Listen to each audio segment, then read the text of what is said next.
Culpepper. There it is. Montgomery J. Claxon's residence. Colonel Claxon speaking. Telegram for Susan Culpepper. Oh, yeah, she's here, too. Okay, bring it up, please. Thank you, son. That's for my sister-in-law. You're welcome, Colonel. Now, wait a minute. Here's a little something for your trouble. $1. Thank you. Montgomery,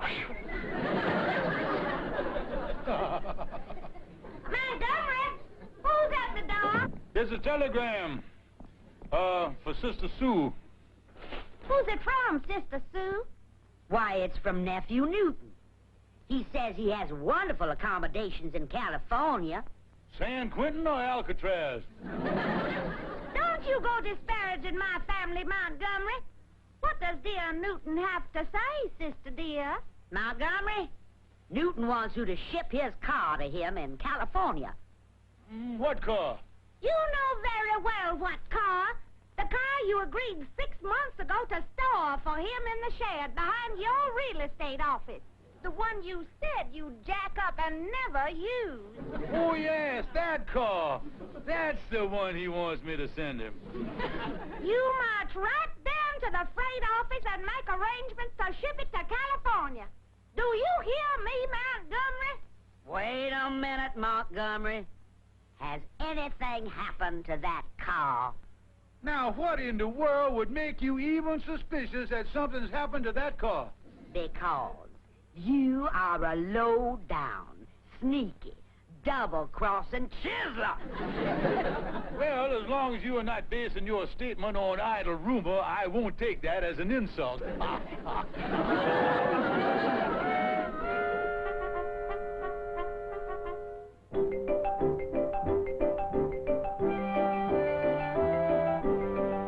You know, Calvin, it doesn't seem possible that in 6 months I could have put 20,000 miles on this car.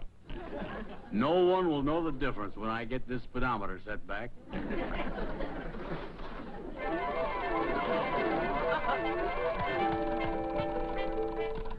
How's that, Colonel? Move it up a little bit. That's it, that's it.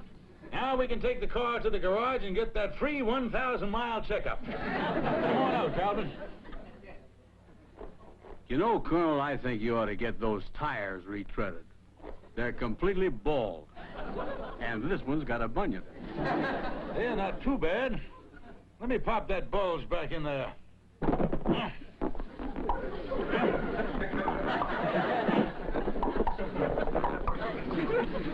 I think we better take this down and get some retreads on the retreads before we ship it to Newton in California. I wouldn't want him to get suspicious that we've been driving it.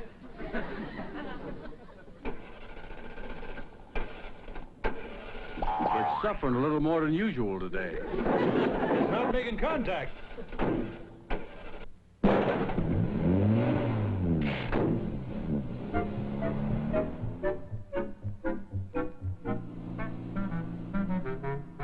Where's this retreading shop, Colonel? Oh, over in the next block. I'll turn left at the corner here. No, Calvin. Don't you remember, since we threw the front end out of alignment, you can't make a left turn. We can only turn right. Oh, yeah, that's right. We'll have to take the long way around.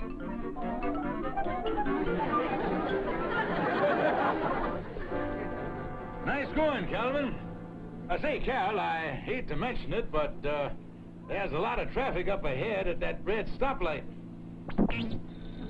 These brakes aren't holding like they used to. They must be taking hold. I can smell them burning.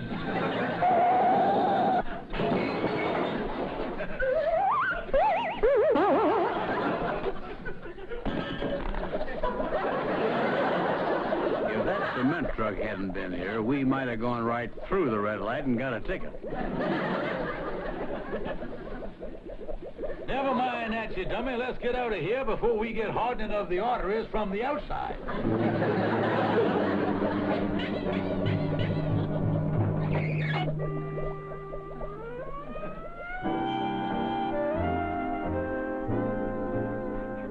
And then I said to the truck driver, just watch it, Buster.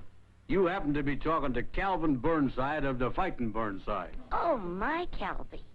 Is that when he hit you in the eye? No, he didn't do that till I called him a stupid, ignorant meathead. Why, that's just terrible. Oh, I didn't let him get away with it. I called a policeman and had him order the man to get his fist out of my eyeball. Oh, you're so brave. Give me your other hand, Calvin. What's the colonel going to do? Well, Nephew Newton had the car insured. The colonel and I are going down to the insurance company this afternoon, collect the money, buy another car, and ship it out to Newton. You certainly are smart, Calvin. Oh, yeah. Why, my IQ must be way up in the 60s or 70s. You know something, Gloria? Holding hands with you is really dynamite. Oh, Calvin. Yeah. All of a sudden, I'm getting hot flashes in my head. Calvin, it's your cigar. Ow! I should have known, 'cause I never had love singe my sideburns before.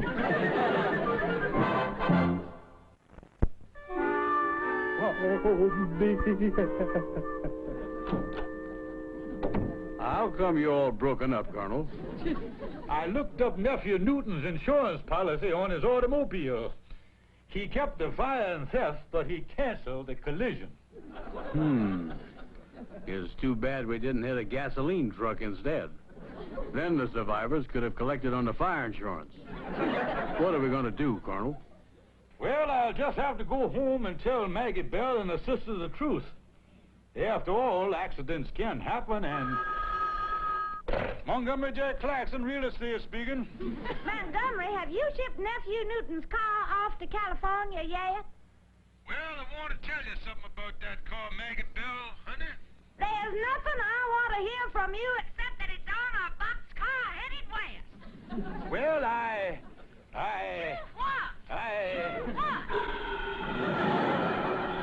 I was just going to say that your nephew's car is on the freight train now singing California, Here I Come.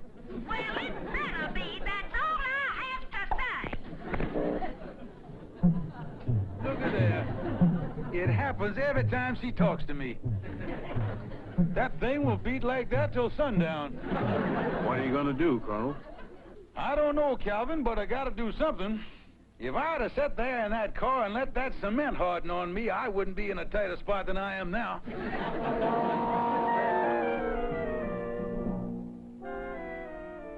Judge, that's the whole story. Newton's car is wrecked. There's no insurance, and I'm supposed to ship it to him in California. What do you think of this? Well, Colonel, it sounds to me like you've committed another case of self-inflicted barbecue. Self-inflicted barbecue? You've cooked your own goose. I know that, Judge, but is there any way I can extricate myself from this mess? Suppose you were to take out a collision policy now and rearrange the date of the accident. I think I see what you mean. Take out a policy and then report the accident like it just happened. Yeah, I got it, but, Judge, are you sure this isn't a shade on the dishonest side? Oh, no. You'll be doing just what they do with a delayed fight broadcast on television. You're simply bringing them the accident at a more convenient time. That's a brilliant idea, Judge, and I thank you from the bottom of my loyal Southern heart. Before you go, Colonel, would you mind telling me that story in reverse and threading me back to sea level?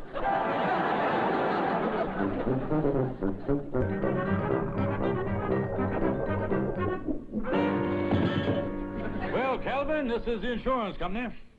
Now, let's go in and take out the policy on Newton's car. I'm right behind you, Colonel.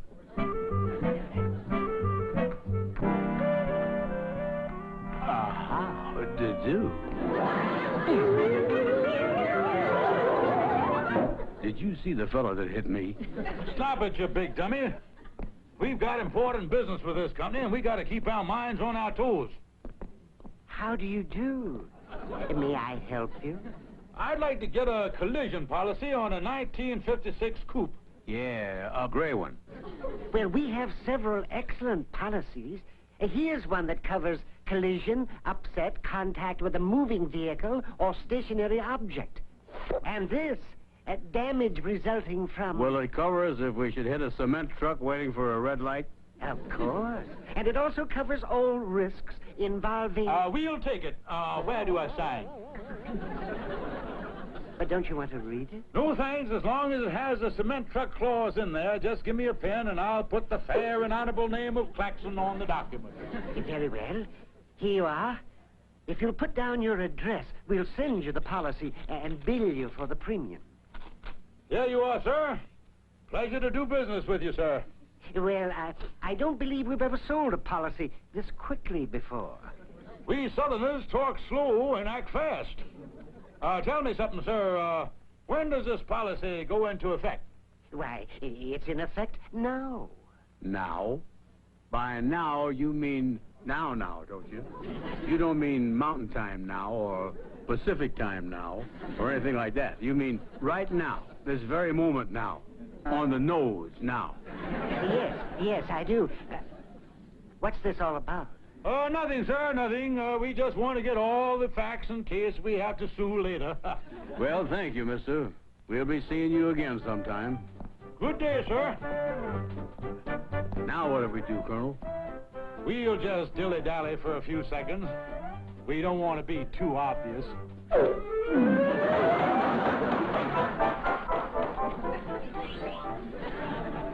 Yes? Can I help you? I'd like to report an accident. Just a minute. You're the two men who were just in here and took out this policy. That's right, sir.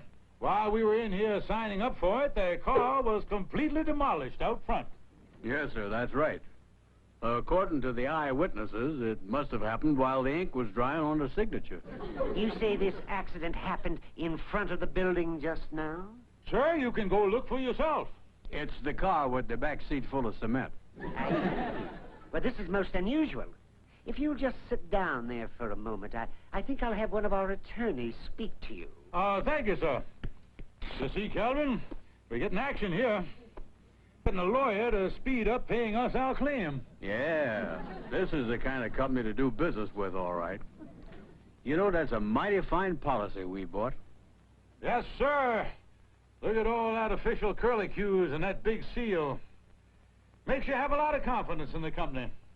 And look at all the big print in there. What does it say?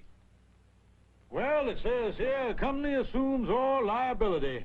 Claims paid, cash or certified check. You know, this is really a free and easy company, isn't it? I'll say. What does all that small print say? I always carry this jeweler's glass for scrutinizing insurance policies and installment contracts. Now, let's see. Here with penalties for defrauding.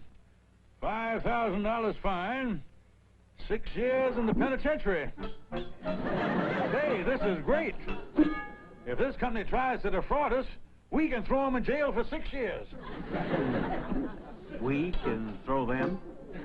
Well, let's see. In case of misrepresentation or fraud, the insurer can take criminal action against the insuree. What's the matter? We are the insuree.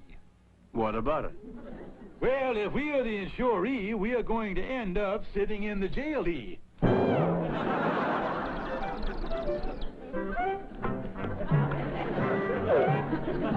to the phone booth, Calvin. Now, that's funny. They were here a minute ago. Perhaps they stepped out into the hall. I guess that's their car in front. But I don't see them.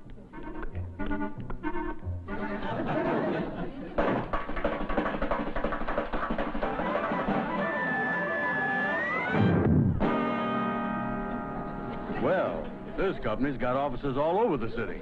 You dummy, we panicked ourselves right back to the same door. How did do?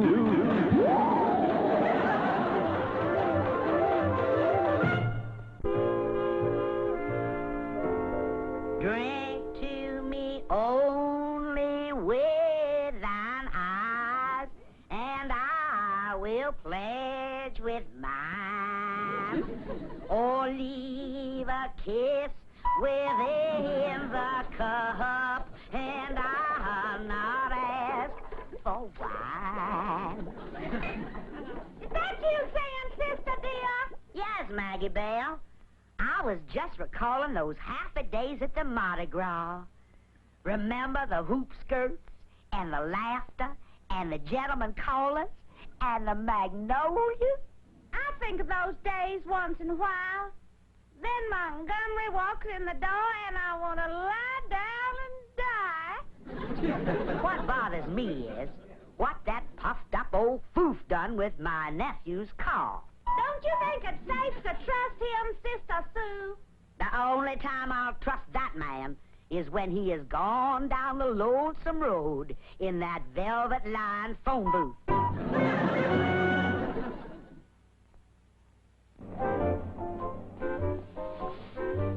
What plan have you got to get out of this mess you're in? Calvin, we're going to buy a second-hand car, the exact model and color that Newton had. Oh, I see. Then you ship it off to him, and Maggie Bell and Sister Sue won't ever be the wiser. That's my plan. Look at all these cars. Yeah, here's the same make and model and paint job as Newton's. Look at there. I don't see a price on it, but it says no offer refused. Well, let's find Generous Jerry and talk to him.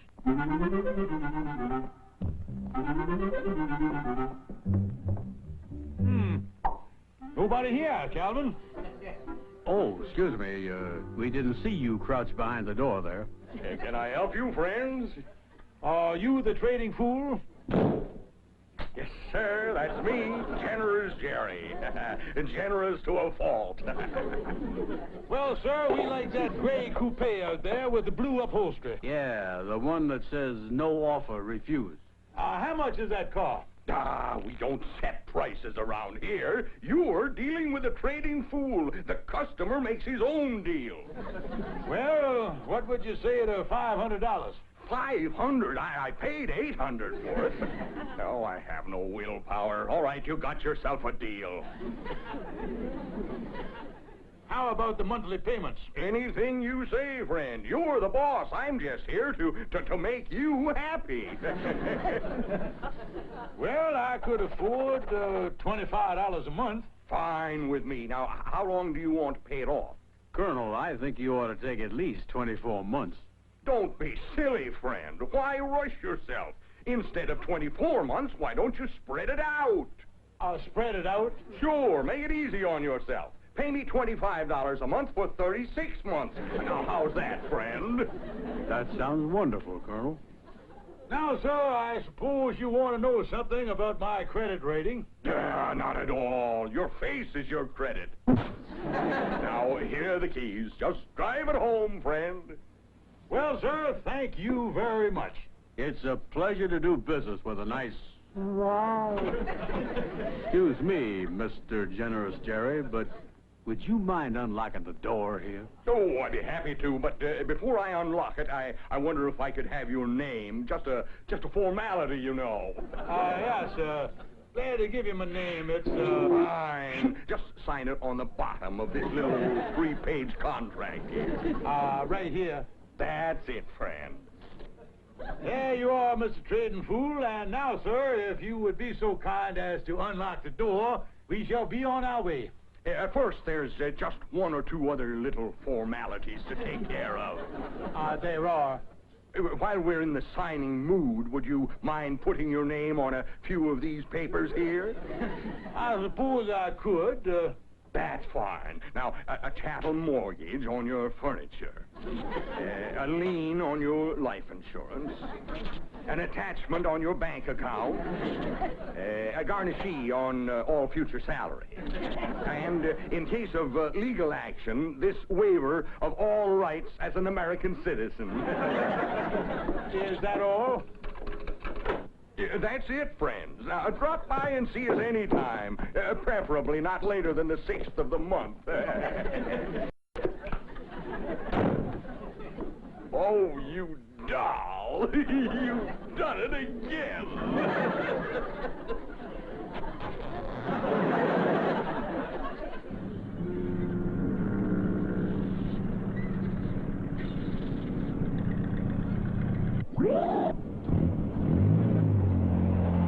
Now to get rid of the evidence.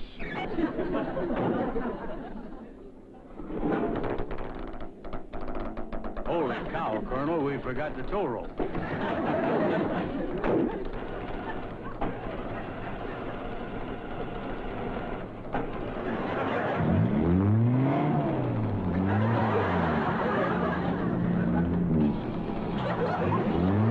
Do something. It's gaining on us.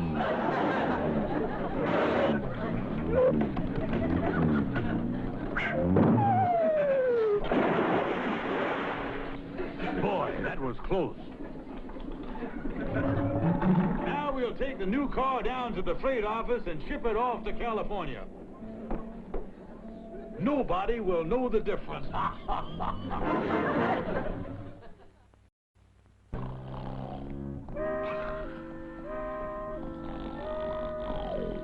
Yoo-hoo, Montgomery.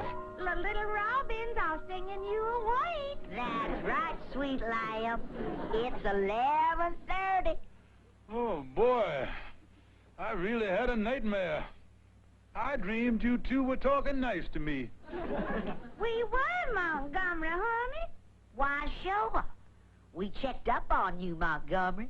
We called the freight office, and they said you really had shipped Newton's car. It was perfect how you handled everything. And to think we were suspicious of you. We just hate ourselves. We're trying to make up for it by bringing you your favorite breakfast. Ham hocks smothered in bacon drippings. Can you find it in your heart to forgive us? Well, being a sweet, generous Southern gentleman, I think I could. If you bring me a nice stack of Tennessee buckwheat cakes with some honey molasses. We'll fix them straight away. I know I didn't earn all this love and affection, but I'm a married man, so I'm going to take what little I can get.